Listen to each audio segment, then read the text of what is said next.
আমার ভাইরা, মরিস বুকাইলির মতো লোক, ফ্রান্সের যিনি বড় দার্শনিক, উনি বলেছেন যে কোরআনের ভুল ধরার জন্য কোরআন শিখছিলাম। যেহেতু দেখলাম যে বেদে ভুল আছে, বাইবেলে ভুল আছে, ত্রিপিটকে ভুল আছে, সব ধর্মগ্রন্থে ভুল আছে, তো কোরআন শরীফে ভুল আছে। তো কোরআন শরীফে যে ভুল আছে তা বুঝবো কি করে? আরবি তো জানি না, সুতরাং আরবি শিখবো। কোরআনের ভুল ধরার জন্য বেচারা আরবি শিখলো। আরবি শিখছে তো ভালোভাবে শিখছে। আরবি শিখে তারপরে কোরআন শরীফ তিনি পড়লেন। এখন ওনার মনের মধ্যে চিন্তা হলো, কোরআনে যে বর্তমান যুগের কোরআনে যে ভুল নাই, এ কথা বুঝবো কি করে? সারা দুনিয়ার মুসলমানেরা পরামর্শ করে একরকম কোরআন তো ছাপাইতে পারে, ভুল আছে কি নাই তা বুঝবো কি করে? ভুল আছে কি তা নাই বোঝার জন্য পুরানা কোরআন শরীফ লাগবে। পুরানা কোরআন শরীফ কোথায় পাওয়া যাবে? খুঁজতে খুঁজতে খবর এলো ওই রাশিয়ার তাশখান মিউজিয়ামের ভিতরে কোরআন একজল আছে, যা হযরতে উসমান রাদিয়াল্লাহু তাআলা আনহুর জামানায় হাতে লেখা কোরআন। মরিস বুকাইলি মনে করলো এর থেকে জেনুইন আর কিছুই হবে না, সেখানে চলে গেলেন। কোরআন শরীফ, সেই পুরানা কোরআন শরীফ, হাতের লেখা কোরআন বের করে, বর্তমান যুগের ছাপানো কোরআন শরীফ বের করে তিনি মিলায়া দীর্ঘদিন বসে তা পড়লেন। পড়ার পরে তিনি সাংবাদিকদের বললেন, কোরআনের ভুল ধরতে গিয়া আমার নিজের জীবনের ভুল ধরা পড়ে গেছে।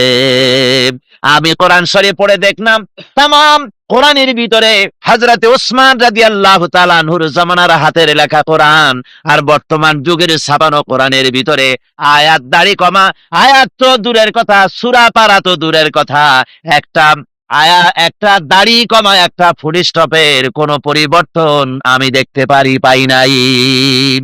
শুধু তাই নয়, উনি আরো বলেন, আমি কোরআন শরীফের ভিতরে বিজ্ঞানের যত থিওরি আমি পেয়েছি, এই বিজ্ঞানের থিওরি, পৃথিবীতে যত থিওরি আছে, বিজ্ঞানের আর একটা থিওরি হচ্ছে বিজ্ঞানের কোন থিওরি ফাইনাল নয়। বিজ্ঞানের কোন থিওরি ফাইনাল নয়। আজকে একজন একটা বলে, কালকে আবার আরেকজন আর একটা বলে। এরকম করে আমি কোরআন শরীফের ভিতরে বিজ্ঞানের তথ্যমূলক যত বর্ণনা কোরআন শরীফের ভিতরে পেয়েছি, এই বিজ্ঞানের থিওরিগুলির ভিতরে কোনো পরিবর্তন দেখি নাই, আর কোনো পরিবর্তন করার সম্ভাবনা আছে বলে আমি মনে করি না। তিনি বলছেন, গোটা কোরআন শরীফ সংখ্যা তত্ত্বের দিক থেকে, বাচন ভঙ্গির দিক থেকে, এর মধ্যে একটা ভুল ধরার জন্য বহুত চেষ্টা করেছি, গোটা কোরআন শরীফের কোথাও এতটুকুন আমি ভুল বর্ণনার ভিতরে, আলোচনার ভিতরে আমার নজরে পাইনি। মরিস বুকাইলি পাবে কি করে? ওর বাবেও পাবে না, ওর চোদ্দ গোষ্ঠীতেও পাবে না, যেহেতু বিষয়টা তো আল্লাহ। বিষয়টা কার? আল্লাহ পাকের। সুতরাং এর মধ্যে আল্লাহ পাক সব বলেছেন, এমন কিছু নাই যা এর মধ্যে বলা হয় নাই। এখন এই কোরআন সব সমৃদ্ধ, মানুষের জন্য সমৃদ্ধ হয়ে এসেছে। কিন্তু দুর্ভাগ্য আমাদের এই, আপনারা বলেন ডাক্তারি বই, এই যে হোমিওপ্যাথি কি ম্যাটেরিয়া মেডিকা একটা আছে না, আছে, এত বড় এক বই। এখন কেউ যদি তার অসুখ হয়েছে, এখন যদি ওই ম্যাটেরিয়া মেডিকা সে যদি পড়তে থাকে, রোগ ভালো হবে? কথা কন, রোগ ভালো হবে? ডাক্তারের প্রেসক্রিপশন কেউ পড়তে থাকলো আগাগোড়া, সকাল বিকাল 2-3 বার, রোগ ভালো হবে? ভালো হবে? আমার বন্ধুগণ, কোরআন শরীফ হচ্ছে গোটা মানবতার চিকিৎসার জন্য আল্লাহ রাব্বুল আলামিন তার চরিত্রের উন্নতির জন্য, তার ভালোর জন্য নাজিল করেছেন কোরআন শরীফ। ডাক্তারের প্রেসক্রিপশন পড়লে, ডাক্তারি বই পড়লে রোগ ভালো হয় না, কিন্তু কোরআন শরীফ পড়লে পরে ফায়দা হয়। তবে যে রোগ ভালো হওয়ার জন্য কোরআন নাজিল হয়েছে, ওই স্বার্থ, ওই ফায়দা মানুষ লাভ করতে পারবে না। কথা বুঝে আসছে? কথা বুঝছেন না উল্টা বুঝছেন? ঠিক বুঝেছেন কিনা? আবার বলে বেড়ান না যে কোরআন শরীফ যদি না বুঝে পড়ে কোনো ফায়দা নাই, এরকম কিন্তু বলি নেই। কোরআন শরীফ ডাক্তারের প্রেসক্রিপশন পড়লে, ডাক্তারি বই পড়লে কোনো ফায়দা নাই। ওষুধ যতক্ষণ আপনি ঠিক মতো না খাচ্ছেন, সেবন করছেন, ততক্ষণ রোগ আপনার ভালো হবে না। একথা যেমন সত্য, কোরআন শরীফ আপনি তেলাওয়াত করলে ডাক্তারি বইয়ের মতো ফায়দা হবে না তা না। কোরআন শরীফ পড়লে সওয়াব হবে, ফায়দা হবে। তবে যে উদ্দেশ্যে কোরআন অবতীর্ণ হয়েছে, ওই উদ্দেশ্য, ওই বরকত, ওই নেয়ামত আপনি লাভ করতে পারবেন না। কথা বুঝে আসছে? এবার বুঝে আসছে? আপনাকে কোরআন পড়তে হবে, অক্ষরে অক্ষরে সওয়াব পাবেন, কোনো সন্দেহ নাই। সুমা খাইবেন, সওয়াব হবে। দুনিয়ায় কোন বইতে সুমা খাইলে সওয়াব নাই, আল্লাহর কালামে সুমা খাইলে কি আছে? সওয়াব আছে, মাথায় রাখলে সওয়াব আছে, বুকে রাখলে সওয়াব আছে, তেলাওয়াত করলে সওয়াব আছে, বুঝলেও সওয়াব আছে, না বুঝলেও সওয়াব আছে। সুবহানাল্লাহি ওয়া বিহামদিহি।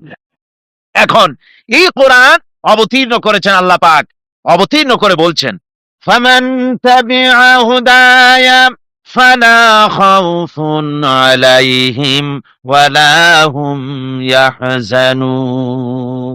আল্লাহ রাব্বুল আলামিন বলেন, আমি এই কোরআনকে অবতীর্ণ করে দিলাম, এই কোরআন যারা মেনে চলবে, কোরআনের আইন কানুন যারা মানবে, ফালা খাউফুন আলাইহিম, ওদের জন্য কোনো ভয় নাই, ওদের জন্য কোনো চিন্তা নাই। জোরে বলেন সুবহানাল্লাহ, জোরে বলেন সুবহানাল্লাহ।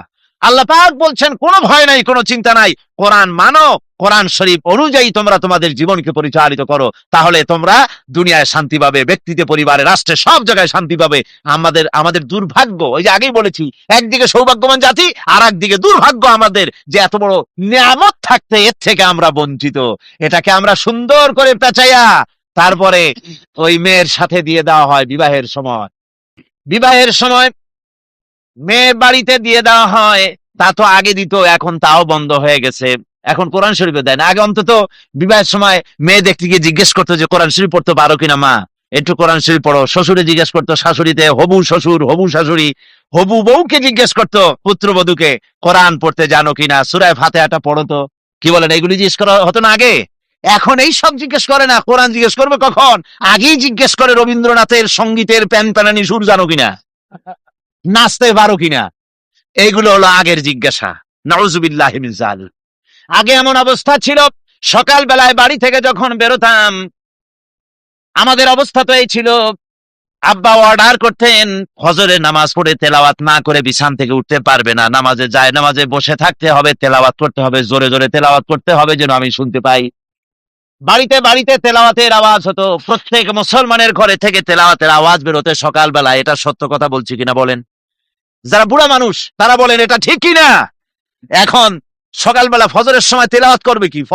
ফজরই তো হয় না। আবার যাও ফজর হয়, তারপরে ঘুমায় জনমের মতো, বুঝলেন?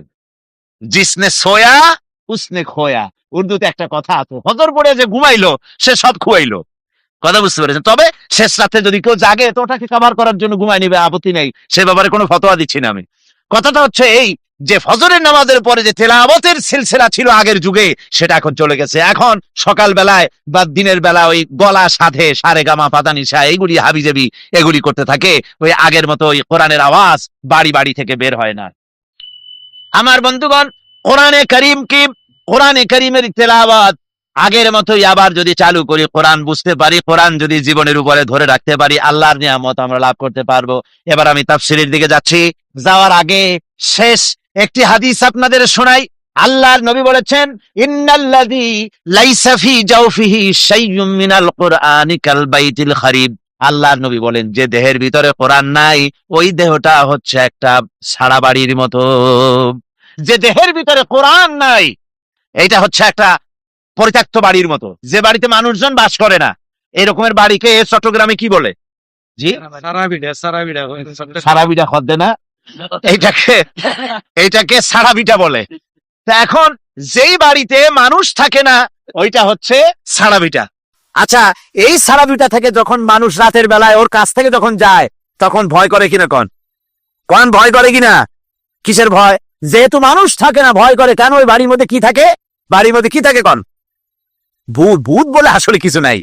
ওর মধ্যে হয় জিন আছে, না হয় শয়তান, না হয় সাপ, না হয় পাতিশিয়াল, না হয় বেজি, না হয় তেলাপোকা, এইসব হাবিজাবি ওই ঘরের মধ্যে। এই জন্য মানুষেরা বয়সী হোক আর ছোট বয়সী হোক, পুরো বাড়ি, কি জানি করলেন আপনি ওটার নাম? সারাবিটা। ওই সারাবিটার সামনে দিয়ে যাওয়ার সময় মানুষ একেবারে দৌড় দেয়, নাক চোখ বন্ধ করে, বা দ্রুত পায়ে হাঁটে, যেইখানে শয়তান আছে, ভূত আছে। হুজুর সাল্লাল্লাহু আলাইহি ওয়াসাল্লামের দৃষ্টান্তটা কতটা সুন্দর, সুবহানাল্লাহি ওয়া বিহামদিহি। মানুষ বাস না করলে যেমন ঘরের ভিতরে শয়তান থাকে, ওই শিয়াল থাকে, কুকুর থাকে, ইঁদুর থাকে, বান্দর থাকে, সাপ থাকে, অনুরূপ ভাবে যে দেহের ভিতরে কোরআন নাই, সে দেহটা ওই রকম একটা পরিত্যক্ত বাড়ির মতো। ওখানে যা থাকে এটার মধ্যেও তাই থাকে।